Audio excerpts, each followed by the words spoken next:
साथियों, मैं आपकी अपनी देसी पत्रकार Neha super media Haryana news and Haryana Punjab continue से अभी हम बात कर रहे हैं जो MDU कॉलेज से हमारे जो प्रोफेसर सर हैं वो आए हुए हैं, उनसे बात करते हैं। वो भी आंदोलन में बढ़ चढ़ के हिस्सा ले रहे हैं, वही हम उनसे बात करते हैं।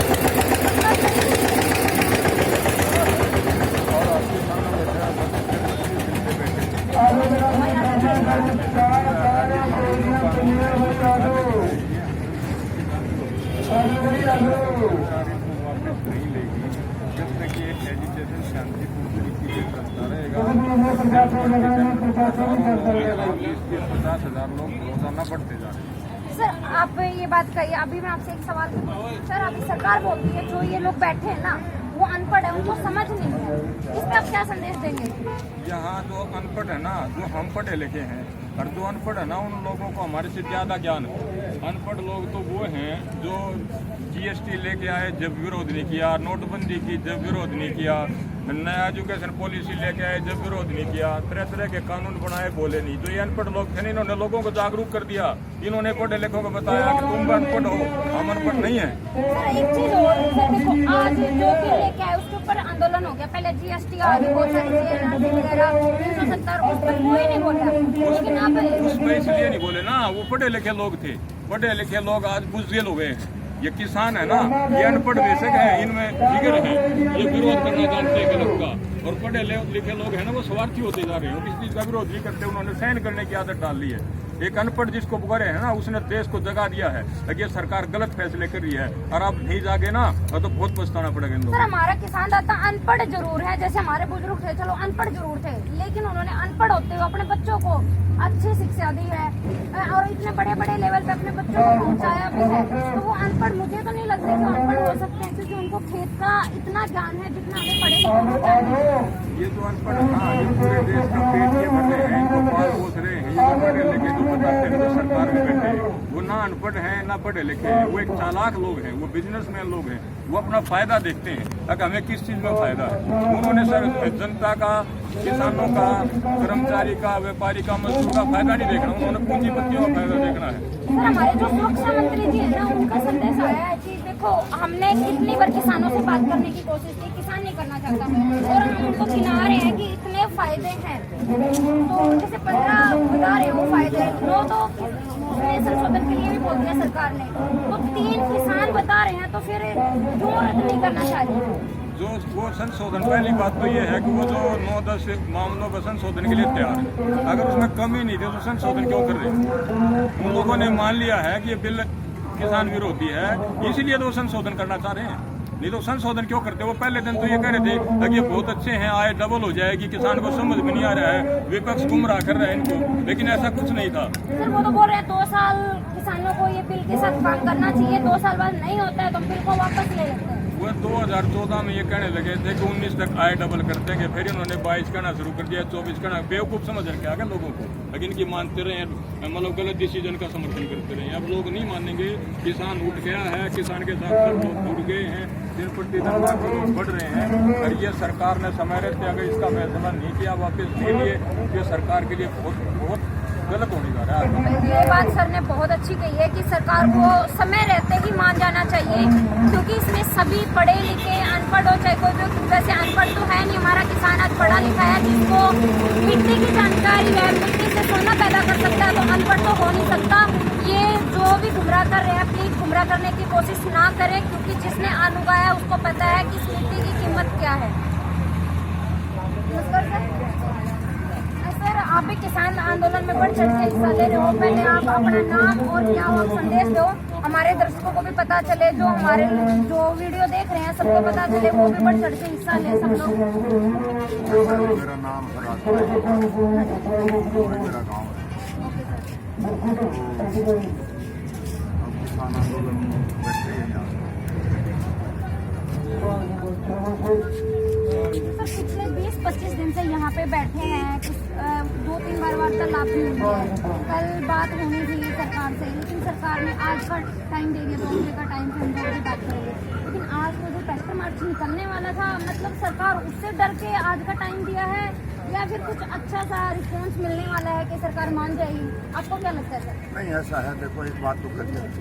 जी सर। ये आप मान के चलो, ये आंदोलन हार के लिए नहीं, ये आंदोलन केवल और केवल जीत के लिए, क्योंकि लगभग 100 साल से ज़्यादा के बाद हमने अपने बड़े पुरखे देखे, लेकिन उन्होंने पहला 1906 साल 113-14 साल पहले वो 3 महीने से लंबा आंदोलन 6 में शुरू हो गया, 7 तक चला। सरदार भगत सिंह के चाचा जी पिताजी जी के और दूसरे और लोग वहाँ से बड़ा सेवन द्वारा निकला इस बात से कि जब अंग्रेज नहीं मांग रहा था, कोई कविता लिखी भाग्यलाल की पगड़ी संभाल करता, वो पगड़ी संभाल करता उस टाइम में पगड़ी संभाल।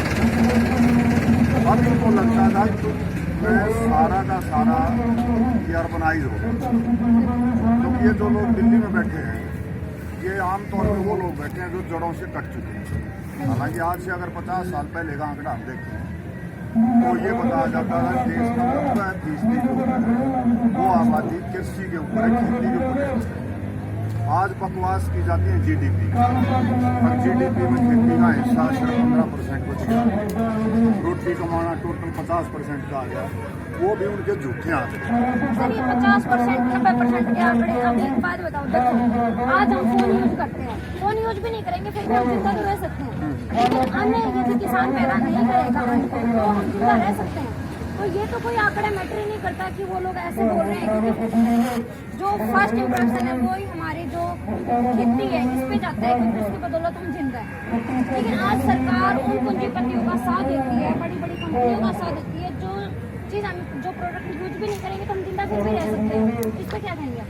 नहीं ऐसा है, ये बात बिल्कुल सही है। मैं तो थोड़ा इसके पीछे यूँ जा रहा था।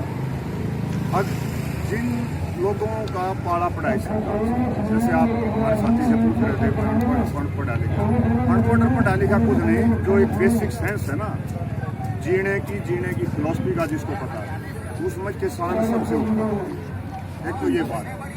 अब रही बात कि अब किसान का आंदोलन तो बचा ही नहीं। अब किसान, अब आप पत्रकारिता कर रहे हैं, यहाँ हल चलाने वाले कितने दिखाई देते हैं? उससे ज़्यादा कोई नौकरी पेशा है, कोई फौज पुलिस का आदमी है, कोई डॉक्टर है, कोई विदेश से आ रहा है।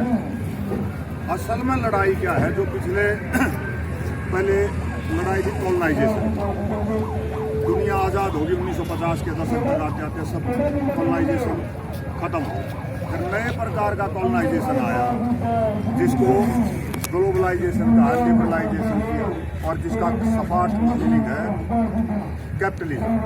तो पूंजीवाद की चरम देख रहे हैं। और ये तो भला हो, ये जो हमारे जो किसान यहाँ बैठे हैं, अब उन्होंने इस देश को जगा दिया। लड़ाई किसान की नहीं है, लड़ाई सिर्फ और सिर्फ अब जो है ना वो पूंजीवाद की है। और जो 1% लुटेरा है ना इस देश का, सिर्फ 1%, जो कभी मंदिर के नाम पे बकवास करता है, कभी जात के नाम पे बकवास करता है, मीडिया उसने अपने कब्जे में ले रखा है, कभी धर्म के नाम पे भड़काता है, कभी इलाके की बकवास करता है। तो ये उस बकवास का सभी का एक जवाब है, और ये उस पूंजीवाद के खिलाफ लड़ाई है जिस पूंजीवाद ने पूरा अफ्रीका लपेट दिया।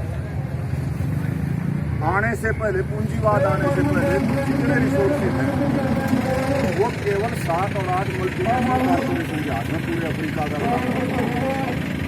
यहाँ भी जब हम पूंजी देखते हैं तो 9-20 लोगों के पास इस देश की 80% पूंजी है, 80%। यहाँ पर लड़ाई नहीं, यहाँ तो ये लड़ाई है कारपोरेट बचेगा या आम आदमी। क्योंकि कारपोरेट अगर बचेगा तो आम आदमी नहीं बचता, फिर वो सारा मजदूर बचेगा। वो बात तो सब सही है। देखो कल कारपोरेट सारी चीजों पर उनका कब्जा हो जाता है, हाँ। तो उसके आज देश है, लोकतंत्र देश है, हम लोग अपनी फील्ड में है, काम कर रहे हैं, आप भी करते हैं, वो हम अपनी मर्जी से कोई काम नहीं कर पाएंगे, क्योंकि हम लोग भी तो उस चीज में आ जाएंगे। हाँ, बिल्कुल, बिल्कुल। कॉर्पोरेट के अंदर चली जाएगी। नहीं, उसका एक उदाहरण है, जैसे आप सोशल मीडिया के हो, यहाँ बैठ के बात कर रहे हो, किसानों से बात कर रहे हो। ये मोदी की जो गंगोत्री है RSS, ये उन्होंने तय किया 2012 में तय किया कि हमने पूरा का पूरा देश अपने कब्जे में लेना। तो जो आपका जो मीडिया है या देश जिसको मेन मीडिया कहता है, जबकि वो मीडिया है नहीं, वो और ही कुछ है। मतलब जिसको हम ये ABP बोलते हैं, जिसको आज तक बोलते हैं, जिसको जी न्यूज़ बोलते हैं, वो 3-4 लड़कियां वो सारी दुनिया की समस्याओं का हल यहीं जात में, पात में, धर्म में वो बिठा देते हैं 9 बजे से इस देश को पढ़ाने के लिए। और उनको ये लगता है कि वाकई ये देश गधा है, पागल है, और ये 9 बजे जो ये पढ़ाई करवाएंगे ना, तो तुम्हारा स्कूल है ये जो इस देश को बांटने का, लोग वैसे पढ़ेंगे। तो ये लोग पढ़े नहीं क्योंकि ये धरती से जुड़े हुए हैं। तो उस मीडिया ने वो कारपोरेटाइजेशन की जो बात थी, उसका नुकसान क्या हुआ?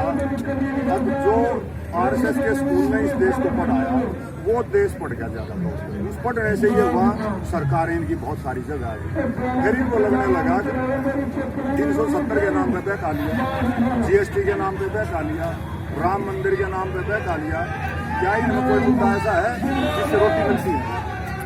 वो बात नहीं है, किसानों को फायदा नहीं, वो सारा पैसा जाएगा कॉर्पोरेट में जाएगा, जितना भी चढ़ावा चढ़ेगा वो सीधा कॉर्पोरेट में जाएगा। सरकार झूठने को तैयार नहीं है, सरकार जितने भी किसान भाई लेकिन आज इन्हीं की बात नहीं सुनी जाती। अच्छा ऐसा है, आप कह रहे हैं सरकार झुकाएंगे, मैं यूँ कह रहा हूँ कि सरकार घुटनों के बल आ चुकी है, लेकिन इनकी समस्या क्या है? मालिक नहीं है।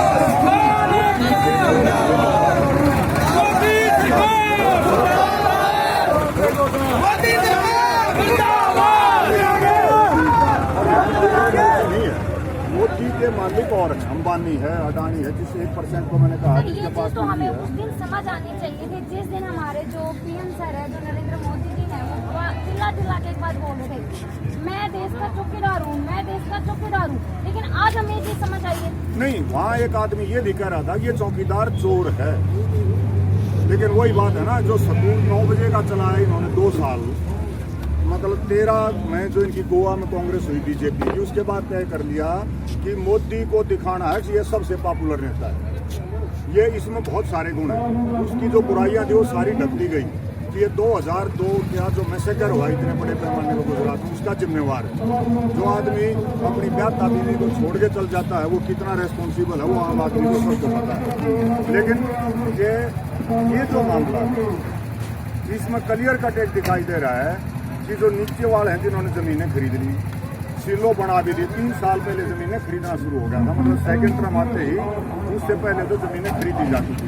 अब वो कह रहे हैं भाई तुम अब जाने वाला है, आज चला जाएगा, 1 साल में चला जाएगा, हमने जो बनाया था हमारा तो काम कर, ये तो वो काम कर रहा है। मोदी जी बोलते हैं किसानों के साथ हम उनकी जमीनें नहीं छीनेंगे, लेकिन सर मैं गुजरात का ही आपको बताना चाहूँगी, 1973 में 750 लोगों को वहाँ पे जमीन दी हुई थी, जिसमें 245 केस जब गुजरात हाई कोर्ट ने उनकी जमीनें वापस दे दी गई, तो मोदी सरकार उस टाइम वहाँ के मुख्यमंत्री थे हमारे जो मोदी जी हैं, उन्होंने 2011 या 12 की बात है, उन्होंने सुप्रीम कोर्ट में वो केस डाला हुआ है। वहाँ का एक बंदा हमें मिला तो कहते आज ये प्रधानमंत्री जी बन के तो क्या करेंगे, जब मुख्यमंत्री होते हुए हमें सुप्रीम कोर्ट ले जा सकते हैं, तो उस पर आप क्या कहेंगे?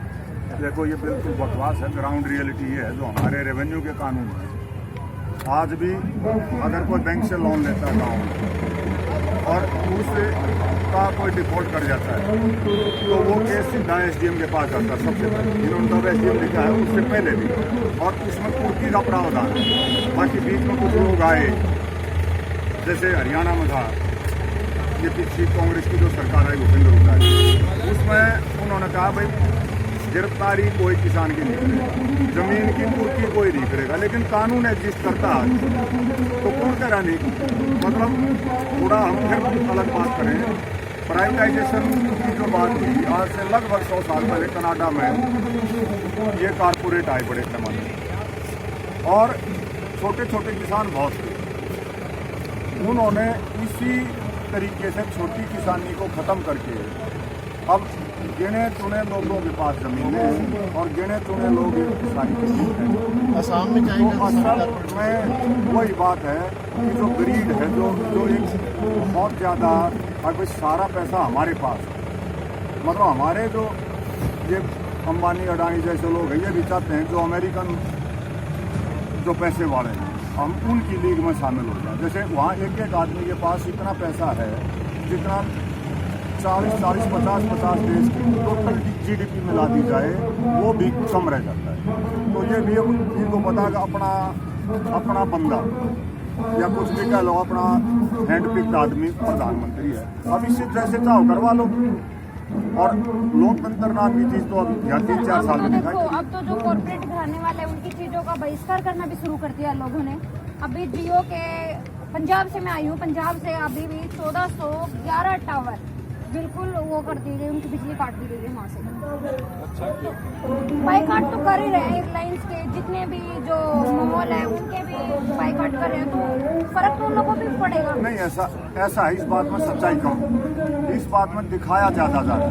किसान अभी बिल्कुल शांत बैठा है, किसान तो अपनी लड़ाई लड़ रहा है यहाँ 2 डिग्री में 1 डिग्री टेम्परेचर में। वो तो उन्हीं का प्रोजेक्शन है, उन्हीं का मीडिया है जो कह रहा है अब ये कर दिया वो कर दिया। गुस्सा है, कॉल अभी आई नहीं, आएगी तो सारी चीज हो जाएगी। जैसे महात्मा गांधी की कॉल थी, यहाँ भी कॉल आएगी। सर ये चीज़ मुझे भी बहुत अच्छी लगी, मैं भी यहाँ पे कवरेज कर रही हूँ। देखो बड़े अच्छे से आंदोलन कर रहे हैं, बड़े शांतिपूर्ण। वैसे देखो मैं एक लड़की हूँ, मैं नॉर्मल निकलती हूँ, मुझे भी डर लगता है, लेकिन मैं आंदोलन में जब से आई हूँ मुझे बिल्कुल भी किसी चीज़ का डर नहीं लग रहा, क्योंकि सभी अपनी बेटी की तरह बात करते हैं और बड़े अच्छे से बात करते हैं। कोई ऐसा शोर शराबा मैंने भी कहीं नहीं देखा। और ये चीज़ मेरे को बहुत अच्छी लगी कि हरियाणा पंजाब ही नहीं, पूरा देश साथ मिलकर लड़ाई लड़ रहा है। लेकिन मैं भी सभी बॉर्डर पे जा रही हूँ, देख रही हूँ। तो सर ये चीज़ तो हमारी तरफ से है कि हमारे किसान भाइयों ने एकदम पैदा कर दी सभी। ऐसा है कि जवाब आपने अपने सवाल का दे दिया कि आप सुरक्षित फील करते हो, हमारी बेटियां यहाँ सुरक्षित फील करती हैं, तो आप आपका अपना याद है। मैंने यहाँ किसी को परेशानी नहीं, सारे के सारे लोग धरती पुत्र हैं जो जमीन का सीना फाड़ के रोटी निकालते हैं पूरे देश में। और लड़ाई इन्होंने ये इन्हीं को थैंक्स जाना चाहिए, इस लड़ाई को पूंजीवाद बनाम आम आदमी के हितों की लड़ाई। और आज जो लोग सो रहे हैं अपने घरों में या जो जाग नहीं पा रहे, ये उनका दुर्भाग्य है, क्योंकि ये लड़ाई सबसे ज़्यादा उनके लिए लड़ी जा रही है जो आज 20 रुपये किलो आटा खरीद के खाते हैं।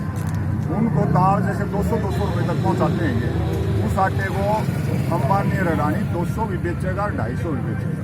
सर वो तो आ ही चुका है। अभी जैसे 20 रुपए किलो आटा हमारा नॉर्मली मिलता है, 50 रुपए पैकेट आ रहा है, जियो के नाम से आ रहा है, उस पर जियो भी लिखा हुआ है। नहीं, वही तो बात है ना, अब सारी चीज़, दवाई हो वो मेरी हो, टेलीफोन हो वो मेरा हो, मोटर हो वो मेरी हो, हॉस्पिटल हो वो मेरा हो, मतलब और लोग 8-8, 10-10 हज़ार की नौकरी करें। जो 5 साल में इन्होंने काम किया, जो 14 से 19 के बीच में, कि जो 60 साल में कांग्रेस ने बनाया था या दूसरी सरकार भी उसमें एकाध रही, उन्होंने दुनिया भर के इंस्टीट्यूशन खड़े किए और इन्होंने उन 5 सालों में सब इंस्टीट्यूशन को बेच दिया और बड़े घमंड से कहते हैं कि हम देश प्रेमी हैं। और ये जो और लोग हैं जो सरकार के खिलाफ बोलते हैं वो देशद्रोही है, ये बड़ी अजीब सी बात है। एक नए प्रकार का नैरेटिव सेट किया जा रहा है, लेकिन उस नैरेटिव में इनको ये नहीं समझ आया कि एक दौर ऐसा आ सकता है कि जो देशद्रोही है वो यूँ कहेंगे हम देशद्रोही हैं और असली इस देश के मालिक हम हैं। और जो सो कॉल्ड देश प्रेमी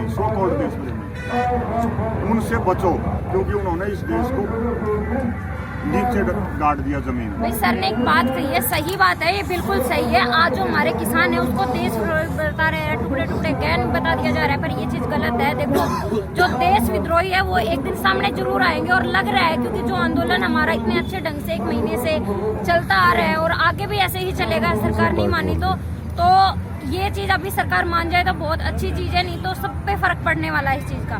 थैंक यू, बहुत बहुत धन्यवाद। Thank you sir.